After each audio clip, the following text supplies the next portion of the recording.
So after watching the bloodbath continue here on Wall Street, I figured I'd be better served doing a video report here for Thursday. So I'll have a complimentary NBA play coming your way in just a moment. Hi, everyone. Al DeMarco here, General Manager at DeMarcoSports.com. In terms of the numbers, I took a split yesterday with the complimentary plays, improving to 4-0 with the baseball complimentary plays, as I gave you the Padres plus $1.15 on the run line. Lost the NBA or the college basketball play on Boise State, but still 42-13 roll with my last 55 plays in all sports combined, hitting 22 of my last 27.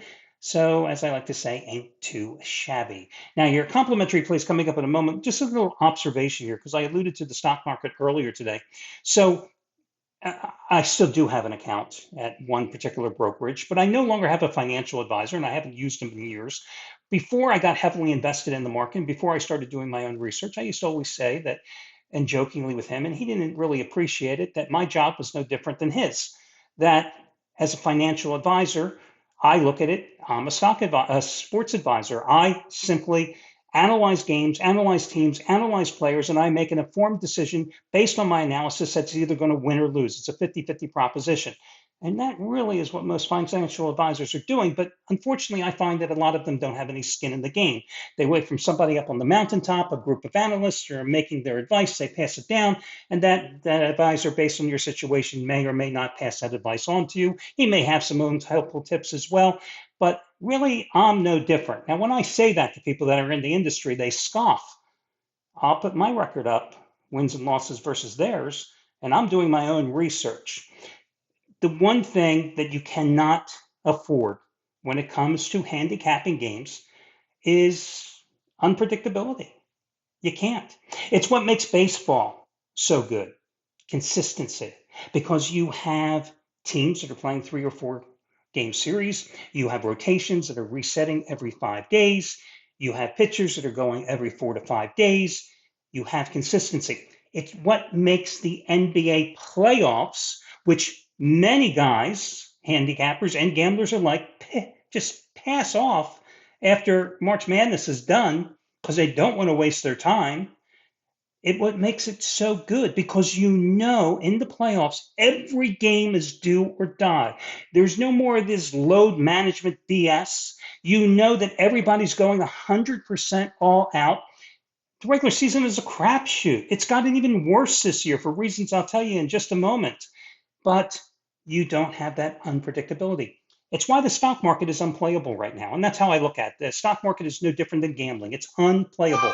I alluded to it a few weeks ago where I said, that I had pulled. I love when people always text me when I'm doing a video. Like, don't they know I'm busy? But anyway, I think that it's why I said that because of these tariffs, and this is not a political statement. This is just a guy who's heavily invested in the market in more ways than you can possibly imagine. It's why I went to a cash position in what I call my gambling funds. And I'm talking about I'm not even going to tell you how many dollars, but let's just say I don't have to work anymore. I haven't had to work for years, but I had to go to a cash position because I thought I was smarter and I could outwit the market initially when the tariffs started being bantered about 6 weeks ago. And after taking a good $70,000 loss, now it was pure profit that I was taking that loss from a couple of years ago, I realized that the unpredictability factor was going to kill me and I had to cut my losses.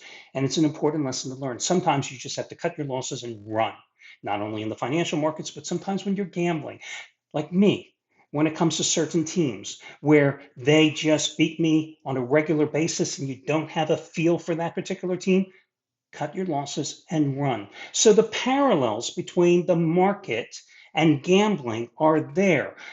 Now, maybe you're in the market, maybe you're not. I'm not going to start a financial video series, but I'm just passing on the way I look at things. There's no difference between them. So with that being said, let's move forward here and let's talk about this NBA game tonight. I'm going to focus on the Orlando Magic Washington Wizards game. The problem with the NBA I have found this season that so many teams are bowing down to the NBA rules and regulations on how they list players on the injury report. It's made the injury report a farce. This is from a guy who controlled all injuries in all sports for a 6-year period in the 90s for the wire service that supplied all the injuries to all the casinos, all the major betting syndicates, all the wire services out there. I'm the guy who did it. And there was none of this. Everybody was questionable. The problem with everybody's being questionable, as you see day in, day out on the official NBA injury report, is how the hell are you supposed to handicap a game when everybody is questionable? Because teams don't want to get hit with fines. They're now into this, hey, let's be uber sensitive to listing everybody's condition. He has a toenail that might be chipped. He's questionable. And then that guy goes out and scores 42 points. You just don't know who is going to play.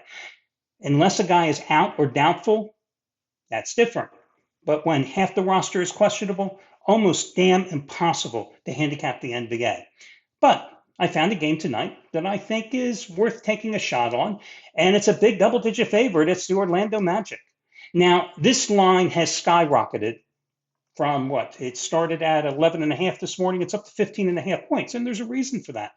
Because somebody woke up and realized, hey, Jordan Poole isn't playing for the Wizards tonight. Now, the Wizards managed to win a game last night, and they don't win too many of them. And they're on the second leg of a back-to-back, which, of course, is always a go-against situation in my book. The Magic are actually playing decent ball on the road, surprisingly, winning 4 straight and 7 of their last 9 on the highway. And the first of those 4 straight wins was Friday, March 21st at Washington, 120-105. And in that game, Poole, FYI, had, what did he have? Let me just double check here. 7 for 13 from the field. I really got to wear my glasses a little more often. Had 18 points. Chris Middleton, who's not playing tonight either, had 9 points in that game for them.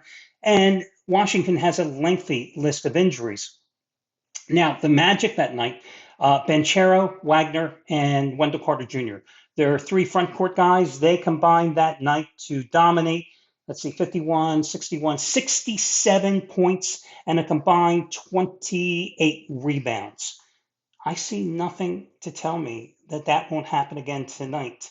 And again, since the Wizards are on the second leg of a back-to-back, I think this is an ideal situation to go ahead and back Orlando.